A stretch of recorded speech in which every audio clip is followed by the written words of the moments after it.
আপনাদের বগুড়ার একজন বক্তা আছে, আজকে বোধহয় আশপাশ কোথায় মাহফিল করতেছে, উনি হচ্ছে বজলুর রশিদ। কোন জায়গায় যেন মাহফিল করতেছে আজকে শুনলাম। হ্যাঁ, সেই শোনেন, বজলুর রশিদ উনি একবার ওয়াজ করতে যেই বলেছিলেন, আমার সেই ওয়াজটা আমার মুখস্থ আছে, তাই আমি রিলে করতেছি। তিনি বলেছিলেন যে ভাই, আপনারা তো ওয়াজ শুনতে আসেন, আমরা তো ওয়াজ করতে আসি। আপনারা 2 ঘন্টা ওয়াজ শোনেন আর আমরা 2 ঘন্টা ওয়াজ করি।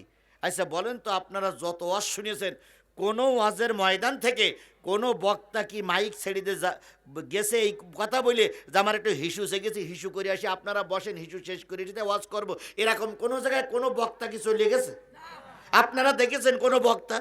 তাহলে কোন বক্তার হিসু লাগলে মাইক ছেড়ে দেওয়া চলে যাওয়া লাগে না, আপনারা ওয়াজ শুনতে এত হিসু থাকে কেন আপনাদের?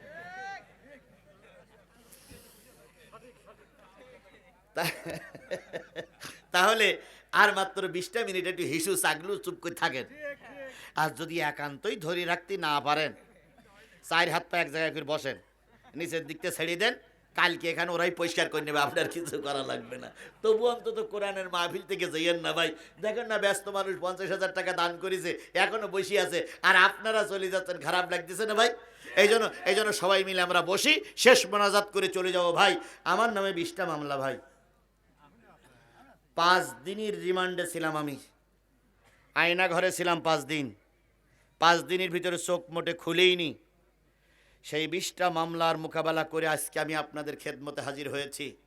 ও ভাই, আমি আশা করি আল্লাহ আমার দোয়া ফিরাই দেবে না। আমি এখানে এসেছি প্রায় 450 কিলোমিটার দূরে আমার বাড়ি, 450 কিলোমিটার পথ অতিক্রম করে আসছে। আমি কি মুসাফির নই? তাহলে মুসাফিরি দোয়া আল্লাহ ফিরাই দেয় না, কথাটা ঠিক না বে ঠিক? তারপরে মাজলুমি দোয়া আল্লাহ ফিরাই দেয় না, কথাটা ঠিক না বে ঠিক? আলেমের দোয়া আল্লাহ ফিরাই দেয় না, কথাটা ঠিক না বে ঠিক? সুতরাং আপনারা চলে যাবেন কেন? দোয়া করে যান, আপনার বাবা কবরে, মা কবরে, ভাই কবরে, দাদা কবরে, প্রতিবেশী কবরে, কবরের জন্য একটু দোয়া করবেন না ভাই? আল্লাহ রাব্বুল আলামিন বললেন, জিহাদের হক আদায় করে জিহাদ করো। নবীজি কোরআনের দাওয়াত দিচ্ছেন, হঠাৎ করে ওই জামানায় মক্কা থেকে রসুল হিজরত করে মদিনায় গেছেন। ওই সময় একজন লোক রসুলের বিরুদ্ধে একটা কবিতা লিখেছিলেন। কবিতাটার নাম ছিল রঙ্গিলা রসুল। কি কবিতা?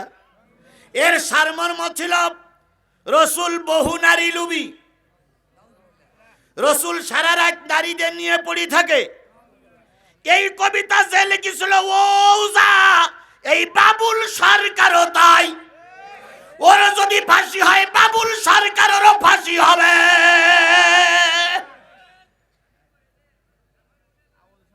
আবুল সরকার, ও আবুল সরকার, আমাদের যে আপনাদের মুখস্থ। কোন রকম ছলচুতুরি করলে হবে না। আবুল সরকার কোরআনের দুশ্মন। আবুল সরকারের ফাঁসি আমরা চাই। কথা বলেন ঠিক না বে ঠিক? আচ্ছা, এখানে যারা আছেন সবাইকে আবুল সরকারের মতন নাস্তিকের ফাঁসি দাবি করেন? কারা কারা আবুল সরকারের নাস্তিক ফাঁসি দাবি করেন? এই মিডিয়াওয়ালারা তুলে রাখো, আজকে ধুনুটের মাহফিলে হাজার হাজার লোক দাবি করেছে আবুল সরকারের মতন নাস্তিকের বাংলার জমিনে ফাঁসি দেওয়া লাগবে।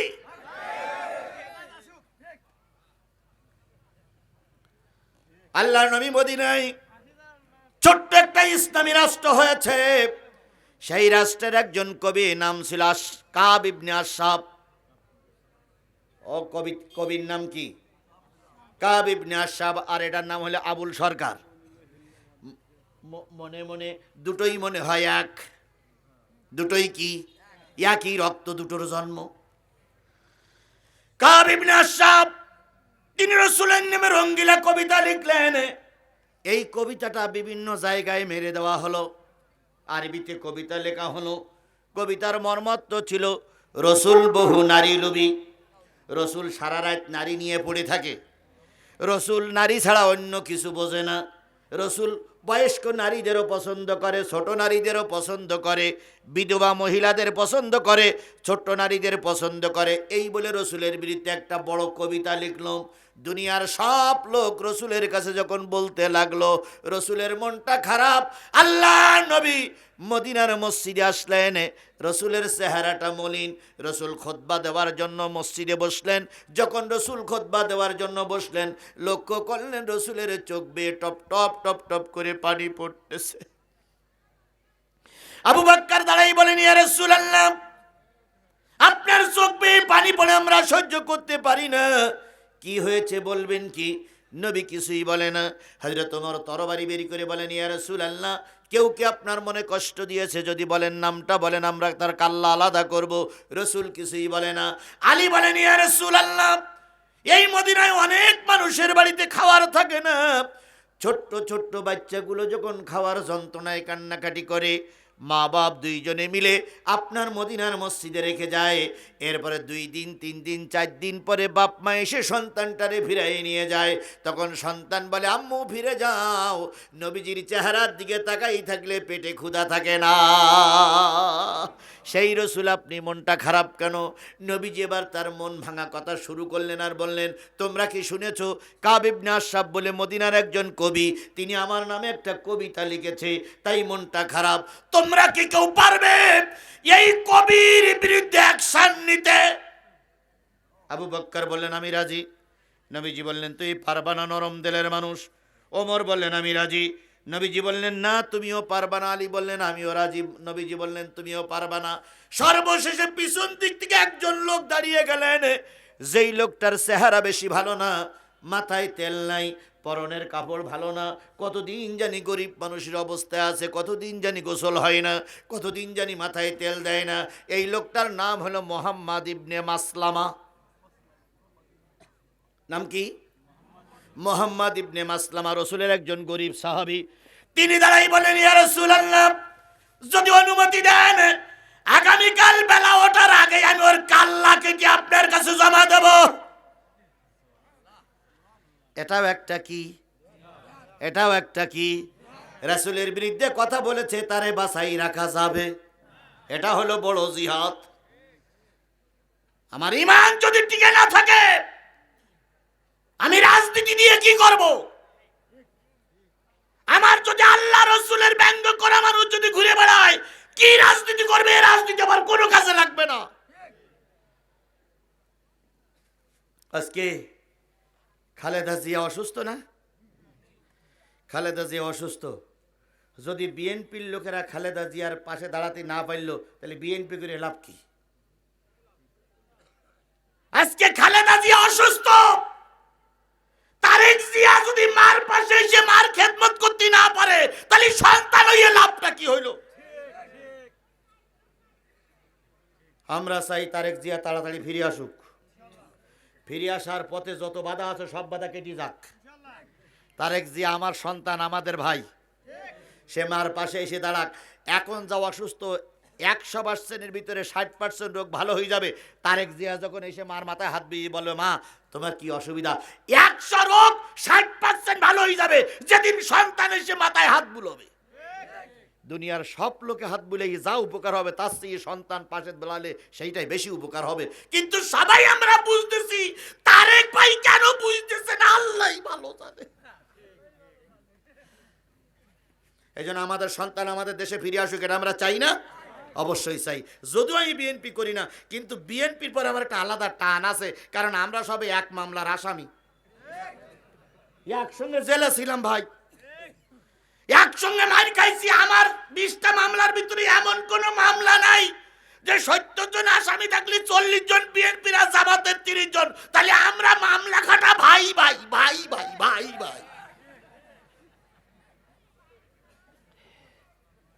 সুতরাং এখন আমরাও চাই মিলেমিশে থাকি। কথা বলেন, কথা বলেন। ফাটল সৃষ্টি করলে শেখ হাসিনা ঢোকার সুযোগ পাবে, ফাটল সৃষ্টি করলে দেশের ক্ষতি হবে।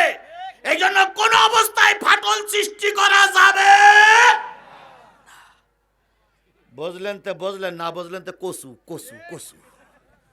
এত কিছু বোঝানোর পরে কিছু কিছু লোক বলে, হুজুর কি ওয়াজ করলাম বুঝলাম না। তুমি বুঝলে না তো তোমার ছেলে মেয়েই হয় কি করে? তোমার এত কিছু বোঝানোর পরে তুই বোঝো না তো তুই বিয়ে করিলে কি করতি? তুমি তোমার মতো লোকের ছেলে বিলে হওয়াও যা, না হওয়া তাই। কাব ইবনে আশরাফ, বড় বড় নেতারা যখন ফেল, মুরব্বি মুরব্বি,